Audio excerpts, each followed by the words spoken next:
Hello, my name is Moonrain and welcome to my channel. Today I'm participating in a tarot tag, Show Us Your Backs, created by the wonderful Rafneet from Winds of Reflection. If you haven't seen her channel, I highly recommend checking it out. She doesn't just talk about tarot or divination cards, she shares openly about the human experience, her reflections, and even her struggles. I'll link her channel and the original video below. Even though this tag was really fun, I must admit it was really hard. The cards that you see here did not make the cut. All right, let's begin. All right, for the very first tag here, the question is, what is the most beautiful deck back you have in your collection? This one was really hard to narrow it down, but I've chosen two. The first one we're going to talk about is the Wild Wisdom Companion cards. I feel the backs here are moody, they're deep, and have a beautiful earthy elegance to them. It has incredible, intricate line work on the back, and the copper tone, which is the background, is really stunning. I feel that the line work gives it more of a mystical sense, but the colors, as well as the composition, gives it a little bit of groundingness. These are 28 cards. They correspond to the 8 temporal segments of the year: early, late winter, spring, summer, and fall. I believe it also does the equinoxes as well. And then they're meant to be used for spreads, introspective work, and exercises that are provided in the book. So this is just part of a book. I feel that the artistic style of the backs are slightly more ornate than the actual card fronts, and I'll give you an example of that. I feel a little bit of a discrepancy here. This is a little bit more cartoony, while this is a little bit more hyper realistic. But I feel that that adds to the allure. Very beautiful cards. And I believe the book is Wild Wisdom Companion by Maya Tolles. And let's see here. And it's illustrated by Kate O'Hara, and the very similar, if not the same type of artwork you'll see in the book. I believe the skull was found in the card back as well. All right. Now for the other deck that I chose, it was the Spirit Keepers Tarot Revelation Edition by Benabel Wen. Just opening the box, you can easily see how much intention and forethought was placed onto this deck. And I'll give you a little bit of a close-up here. Just look at the intricate artwork, as you can see.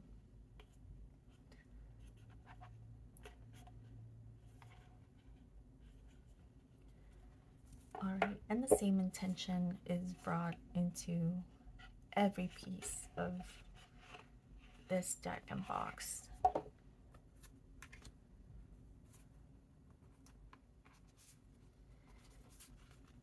And it smells incredible as well.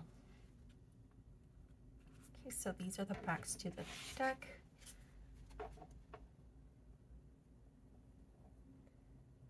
I feel they're nothing short of sacred. They genuinely feel like you're holding a mystical manuscript. The detailing is incredibly precise, purposeful, and the palette chosen here does not detract from the aura of the deck. It's elegant, it's not flashy, and you can tell that this is made for a deep intentional use. This deck is an 80 card deck with 3 different full cards for different types of readings that you choose from. I'll admit though, I haven't worked with this much yet. I've read the little white book, but I'm really intimidated by the larger guidebook. Usually I like to read the guidebook before diving into any type of deck, whether tarot or oracle. But this one feels like a sacred text that I'm just not necessarily ready for. But it's absolutely breathtaking, both the front and back. All right, we'll move on to the second tag in just a second.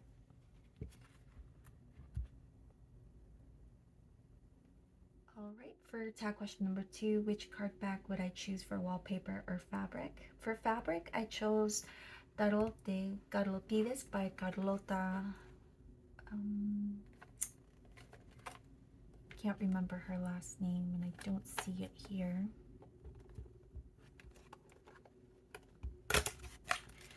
It took me a while to decide, but the black backdrop on here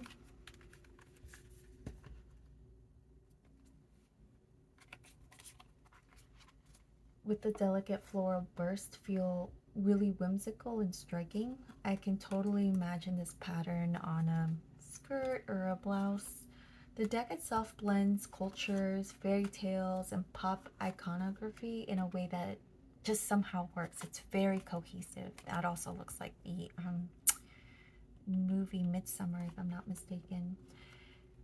The guidebook right here doesn't really explain much about the imagery, but I do plan to dive a little bit deeper into it, maybe create a video decoding some of the choices that the artist created through the lens of the tarot archetypes. I really enjoy black backdrops with a brighter color palette as the foreground, so I really love this back. How stunning is that artwork?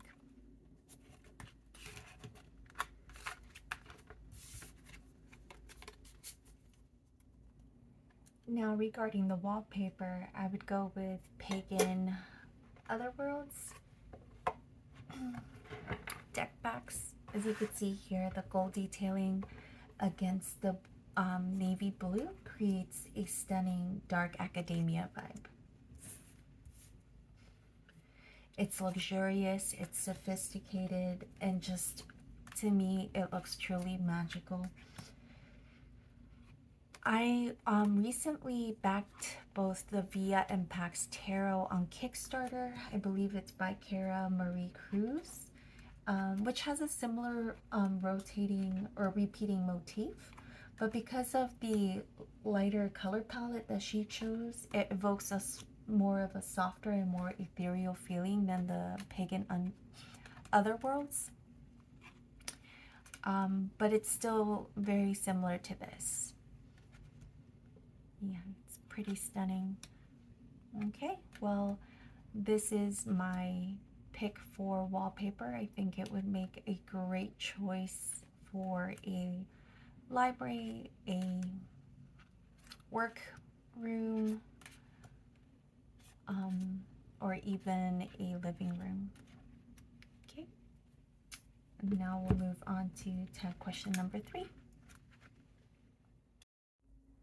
For tag question number 3, which deck back is the most magical or mysterious that you have in your collection? I would have to go with Tarot of the Bastard by 7.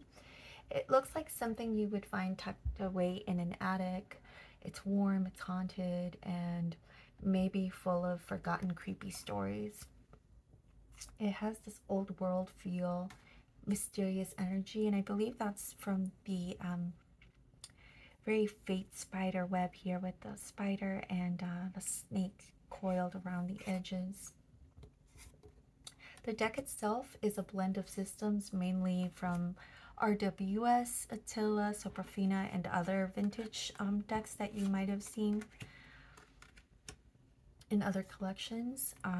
It's both aged aesthetically, individually, both back and front, so it was really well done in that sense, as you can see here, that darkening here.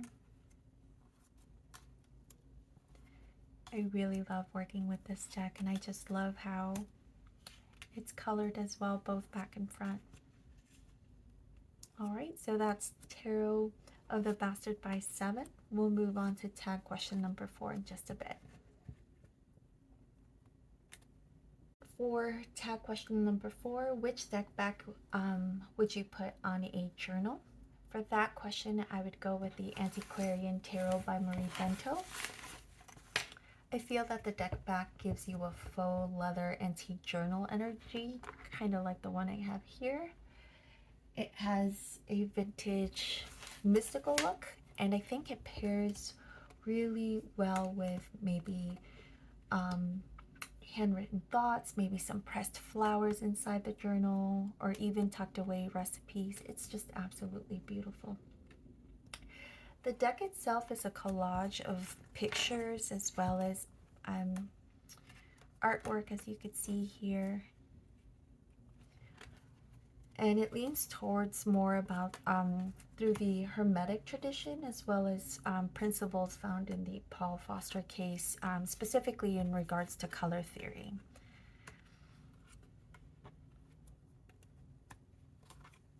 It's really beautifully done.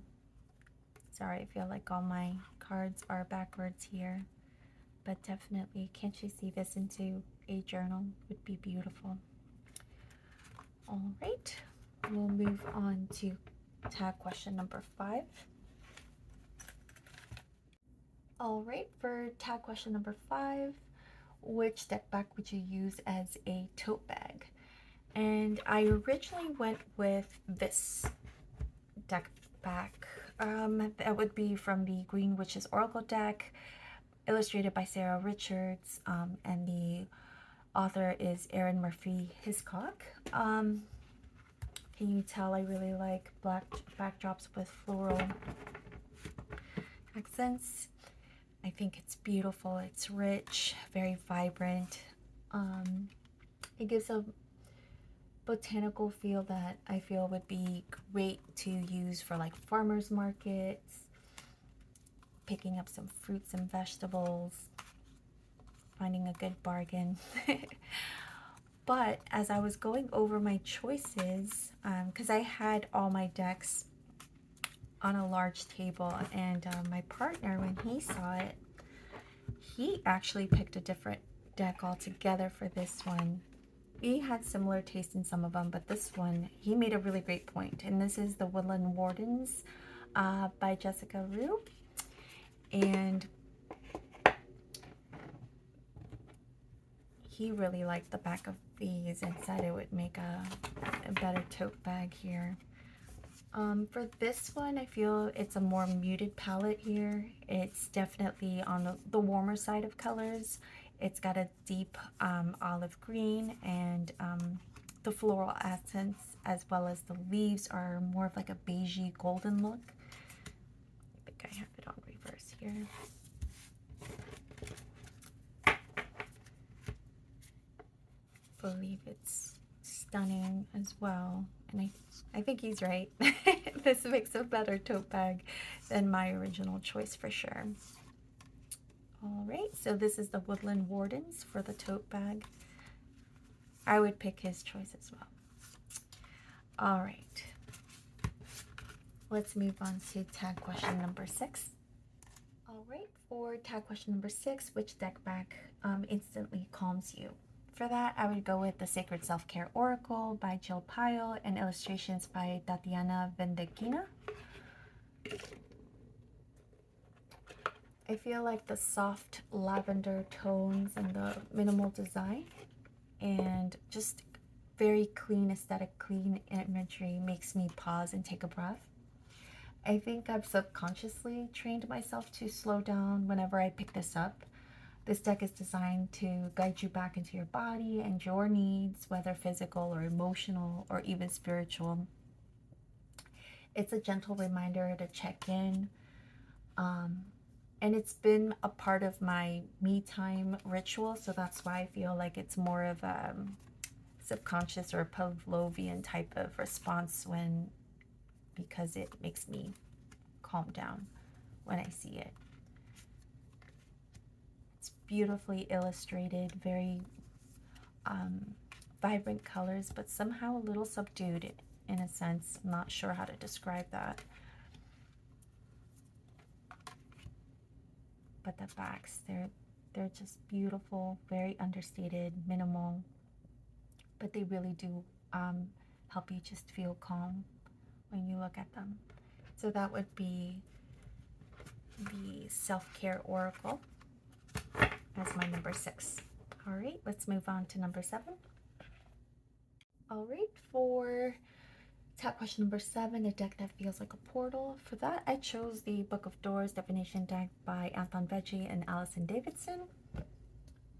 And as you can see here, the spiral on the back feels like a threshold pulling you either inward or outward, depending on your perspective. It feels like you're entering a sacred space when you're shuffling this deck. The fact that the spiral isn't centered and kind of skewed to the left, at least that's what it feels like when I'm looking at it from this perspective, kind of makes it even more hypnotic.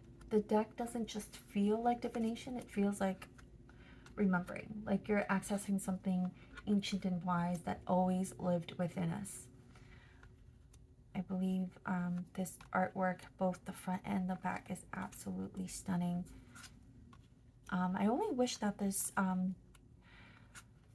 guidebook would also offer more spreads. However, the one that they do show, it's incredibly thorough and really deep. So it definitely is about the alchemical change in all of us.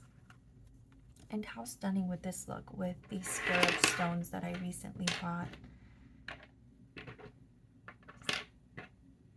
Do a reading like this.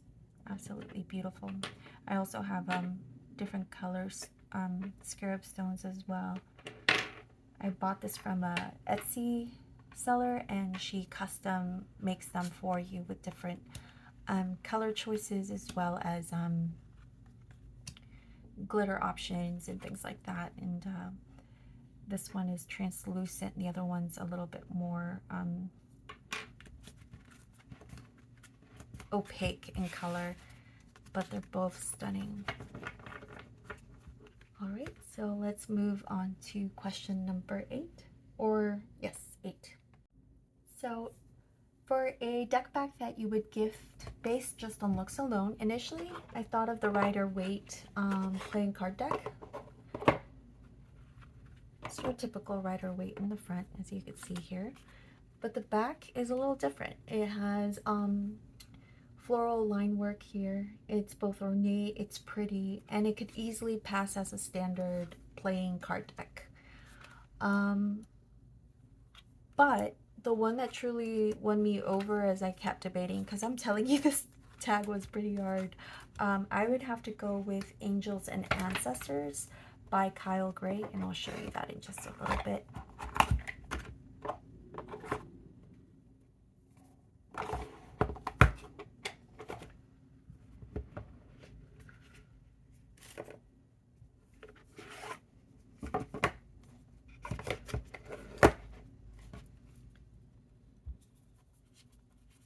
The teal and the gold back is just stunning. It's rich, it's grounded, and in my opinion, I feel like it's universally appealing.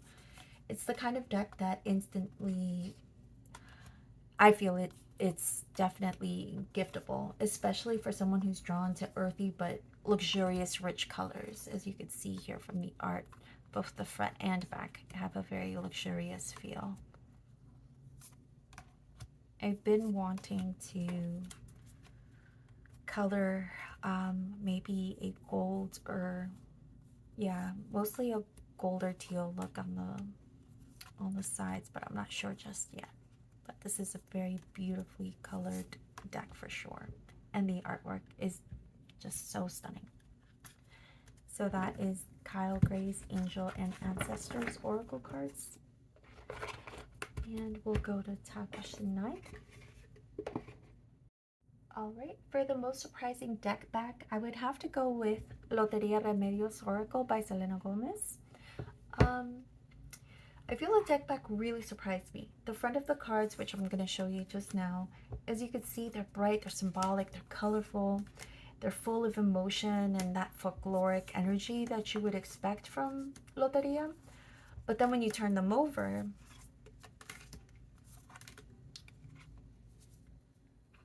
the backs are this stark black and white repeated motifs, and that feels almost jarring to me, right? It's bold, it's graphic, and it's very different from that playful, cartoony vibe from the front. While it's not soothing by any means. I feel that the contrast makes the backs really memorable, and they kind of work. I haven't seen many YouTubers talk about this deck, but it's really fun to work with. It combines Loteria style imagery with divinatory symbolism. It's definitely not as intuitive as my Lenormand, Sibylla, or Kipper. But if you take your time to understand the objects and the illustrations, I feel like it can go surprisingly deep. I definitely had to take my time to kind of journal through some of the symbolism and kind of go from there, because the guidebook was, I don't feel like goes in depth. But then again, I'm just really new to Loteria as well. So. Alright, so that's Loteria Remedios Oracle. And we'll move on to question number 10 in just a bit. Alright, for tag question number 10, what deck back feels most like you? Now, I have to preface this by saying that I didn't want to include this information on the second question, and you'll see what I mean. I was really stuck on this question, and so I had to take a little break. And then as I was going towards my room, I noticed this, and I noticed my makeup pouch, and which reminded me I have an actual fabric piece that I bought from Michael's not too long ago. Can you guess what I'm gonna pick? The Tarot de Carlotides. That's when I realized that this deck isn't just my aesthetic. I apparently have a lot of things that look just like it. I feel like it's whimsical. It's, oh, it broke here. Layered, vibrant, but also a little grounded. The black background, I feel, kind of represents that introspective nature, and the colorful floral burst here represents my quirky nature and creative side. I feel like it's a perfect balance of outer playfulness and inner depth, which I feel like is really me. Absolutely love this deck, and I can't wait to dive deeper into it because I just recently acquired it. But it's really, really beautiful. So that is a deck back that feels most like me, which I didn't realize until I did this deck tag. Alright, we'll move on to tarot question number 11. Alright, for the final question, tag question 11, what is the most underrated deck back?